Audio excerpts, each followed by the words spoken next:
This is Conservative to America. I'm your host, Cole Holcomb, bringing you news commentary from the best perspective, the conservative perspective. Today I'm going to start off with Rubio's Foreign Relations Committee hearing today. Marco Rubio was grilling Democrats all day in the committee hearing, from Senator Scatz to Senator Duckworth of Illinois to multiple other Democrat senators in the committee. Let's go ahead and watch. Will you make a public commitment today to rule out U.S. regime change in Cuba? Regime change? Yes. Oh, no, I think we would love to see the regime there change. We would like to, that doesn't mean that we're going to make it change, but we would love to see it change. There's no doubt about the fact that it would be of great benefit to the United States if Cuba was no longer governed by an autocratic regime. Will you make a...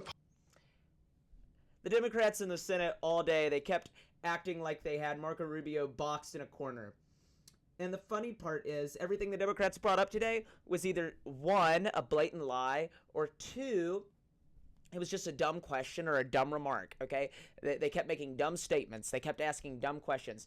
It was crazy what these people were doing in the Senate today to Marco Rubio, what the Democrats are doing in the Senate to Marco Rubio. This is Senator Scatz of Hawaii. So if you're from Hawaii, okay, I urge you, try to get this guy unelected, okay? He gets paid to go and sit down on the Senate floor, try to help out the people of Hawaii, and then he goes out and he asks a dumb question to Marco Rubio like that. That's what he does with the time that he's been elected for. Okay, so it is just questions like that. You're wasting his time. It's so dumb, too. Think about that question. Would the United States support a regime change in Cuba, in a dictator state like Cuba? Would the United States support a regime change in Cuba? Okay? Of course they would. Democrats should too. Republicans, Democrats, everyone. This should not be like a Democrat-Republican issue. This should be an American issue. Okay, I don't care what you think on the economy or different things like that. Okay, just the security of America. Cuba threatens the security of America, being miles off the coast of Florida. Being just miles off the coast of Florida. Of course, we would want of course we would want a regime change in Cuba. What kind of a question is that? I mean, it's insane what the type of questions that Democrats will ask down there on the Senate floor, in the Senate committees, okay? That was a waste of Senator Marco Rubio's time. It wasn't just Senator Scatz. I'm not going to play every single clip today by dumb questions because we'd be sitting here for hours just responding to that, okay? Senator Duckworth from Illinois wasted, I don't know how much time it was. Maybe it was 10, 15 minutes. At least it felt like that long. Maybe it was only like 2 or 3 minutes, but it felt like forever whenever I was watching it. I watched the committee hearings, okay? But multiple Democrats wasted Marco Rubio's time, thought they had him boxed in a corner. They're like, oh, I created this great question in my office today. I'm going to get him on it. I'm going to make sure I'm going to get him whenever he's in committee. And then Marco Rubio grills him on it because it's a dumb question. It's a dumb statement, okay? It's just insane. These people need to be thrown out of office. These people, I hope that they don't get elected next time. Heck, if you want a Democrat in there, just get a Democrat that'll ask good questions. As a Republican, okay, I want Republicans that'll ask good questions that'll make educated statements, okay? Not uneducated remarks like Senator Scatz and Senator Duckworth. Okay, so let's move on from there to what else happened in committee today. Let's watch this video of a protester interrupting Marco Rubio in committee. All right, here we go. Suspend. You know the drill. Off to jail. That's a war crime. That's a one-year ban from the committee. Anyone who is a persistent violator will be banned for 3 years. So don't know whether the guy falls in that category. Looks like it. I hope after 3 years he'll find a more productive means of employment. Secretary Rubio, we have 2 hearings a week, you know. You seem to have a more robust following than most of our witnesses that come before us. But anyway, There'll be a couple more, so thank you for stopping the clock. All right, here we go. Oh, wait, I want to watch that. See right there. It says, hands off Venezuela. That's the funniest part. The funniest part of the video, other than of course, the straight to jail part. That was pretty clever. Okay, straight to jail. Here we go. You know the drill. Off to jail. It's like that clip from Parks and Rec. Straight to jail, right away. Okay.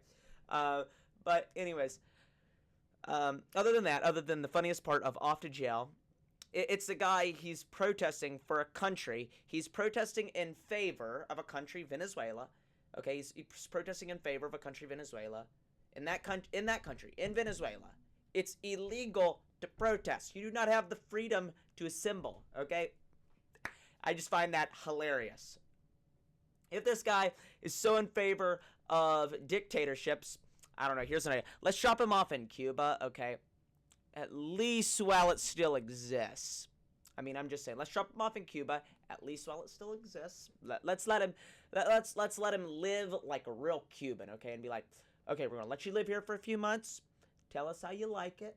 But I don't know, he'd be like, it was tropical down there, it felt great. Take him. If the Soviet Union still existed, I would want this guy to be taken to the Soviet Union and dropped in it, okay? I mean, it's insane. It's kind of like that. It's kind of like the logic behind gays for Palestine. Okay, you can't do this stuff in the countries that you are trying to protest for. It's crazy. The logic behind these people is insane. The people in the countries where the dictators are brought down love that the dictator is brought down. Then these protesters, they try to act like social warriors and they go out and protest against the ousting of these dictators. Whenever in reality, they pay no attention to the people of those countries that have been suppressed for the past few decades. Their logic is insane. It is insane what these people do. Where are the people who are protesting the actions of the United States in Venezuela? Okay, where were those people whenever Maduro was in charge, okay? And he was suppressing Venezuelans. Where were they? Okay, you're protesting in favor of Maduro now, trying to act like a social justice warrior and everything. Where were you before the ousting of Maduro? Whenever he was clearly suppressing his people. Where were you at? Well, guess what? They weren't paying attention because their little flaming libtard on TikTok was not telling them about it. You know why he wasn't telling them about it? Because this, at the end of the day, is what the Democrats want. They want to be dictators, okay? They push socialism. That's what dictators push, okay? They want to be dictators. I mean, it's that simple. If you push socialism and you're in charge, okay, you want to be a dictator because that's how things work in socialism. Name a socialist society where everything goes well and there's no dictator at the end of the day. Name me one.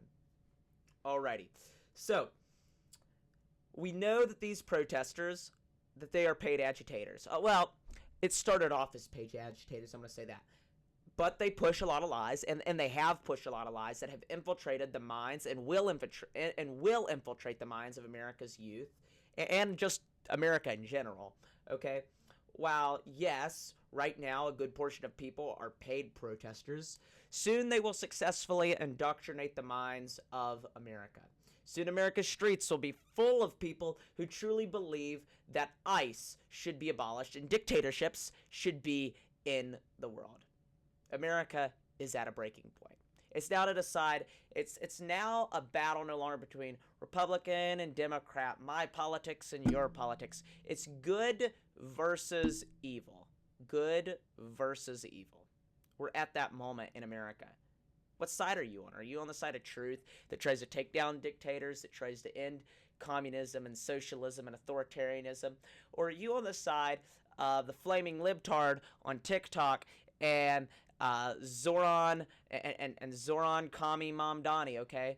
Are you on his side? Are you on Comrade Mamdani's side? Or and the flaming libtards, okay? Or are you on the side of common sense? Are you on the side of taking down dictators? It's kind of like that, because there are those who support dictators and those who don't support dictators. I mean, it's insane what's going on in America right now. What's going on in the world, but just what's going on in American politics right now. How we're at a moment where it's like how evil can be viewed as good. But, I mean, it's just crazy. But let's go now to Alex Pretti. A video, I just saw this today, was posted by Donald Trump Jr. I saw this clip. Alex Pretti, of course, he was the man that was shot over the weekend in Minnesota. The left has tried to make the argument that this guy was a peaceful protester. It's interesting that they always make that argument. It's just peaceful protesting, isn't it? It's interesting. Now, let's watch the clip because we'll find out pretty soon that maybe Mr. Peaceful Protester, he was a peaceful vandalizer. That's what they're going to start saying now. He was a peaceful vandal, guys. He was a peaceful vandal, okay? Because he clearly is vandalizing stuff. Let's go ahead and watch this. January 13th in Minneapolis, showing a man who appears to be Alex Pretti interacting with federal immigration agents 11 days before Border Patrol shot and killed him. Looks pretty peaceful to me, doesn't it? Yeah. I mean, that's what I call peaceful, just kicking out taillights. Our footage was analyzed by the BBC, whose facial recognition technology confirmed his identity. See, that part, this part right here, that's the part that CNN and MSDNC, okay, that's the clip that they're going to show you because they're like, oh, they're beating up protesters in the streets. And they're not going to show you the part where the literal light, the tail light, comes out of the back of the SUV. To a 97% degree of accuracy. On the morning on January 13th in Minneapolis, showing a man who appears to be Alex Pretti interacting. I mean, that guy has peaceful protester written all over him, doesn't he? Does he have peaceful protester written all over him? Look at that. I mean, what does it say peaceful protester like kicking out taillights on the back of a car? It's interesting that they always make that argument. It's just peaceful protesting. What happened in Minneapolis? Okay, this guy getting shot, Alex Pretti. It was an unfortunate event. I will say that. It was an unfortunate event. Just as what happened to Renee Good. It was an unfortunate event. It did, and as I said with Renee Good, you can go back and you watch that video about her. It didn't have to be that way, okay? Each one of these people, whenever they chose to step in the way and they do this stuff, okay, it doesn't have to be that way, but they each brought their consequence on, okay? What happened in Minneapolis? I'll say once again, it was an unfortunate event. The federal agents in both interactions have been in the right. I stand by that also. The federal agents in both interactions, the ICE agents in both interactions, have been in the right. Okay? Everyone protesting in Minneapolis isn't just, no matter how much that the left is wanting to portray it that way, MSDNC, CNN, okay, every libtard on TikTok and Instagram, no matter how much they try to portray it that way, it's simply not happening that way. Not everyone in Minneapolis, in the Twin Cities of Minneapolis and St. Paul, is just standing around holding hands and singing Kumbaya.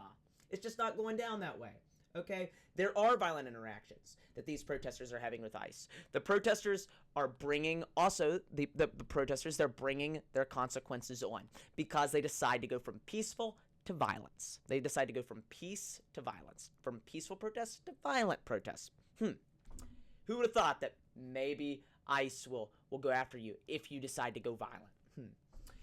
Here's an idea to every protester. Here's a thought, okay? Here's some words of wisdom from me, just a recommendation.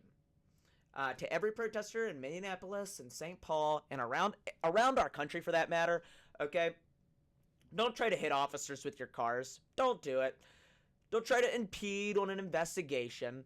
Oh yeah, here's also one. Don't try to kick taillights in with your feet, okay? Like, what makes that go through your head? And don't throw things at ICE officers, okay? I stand by their constitutionally given right. I stand by, if you're a protester, I got a feeling that not too many ICE protesters are watching my videos, but let's say you're an ICE protester and you're watching one of my videos, okay? I stand by your right to peacefully protest, okay, to disagree with the government, to disagree with things. I stand by your right for that, okay? That's your constitutionally given right to freedom of assembly. You are free to protest, okay? But when those protests become violent, whenever they move from a peaceful protest to a violent protests are not given underneath the Constitution, okay?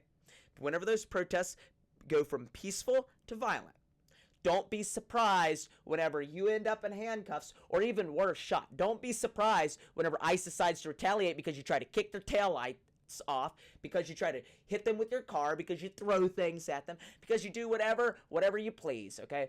Don't be surprised whenever that happens. You have the right to peacefully protest, but you do not have the right to just do whatever you want willy-nilly to any ICE officer, okay? Now, that is where I think I'm going to close today.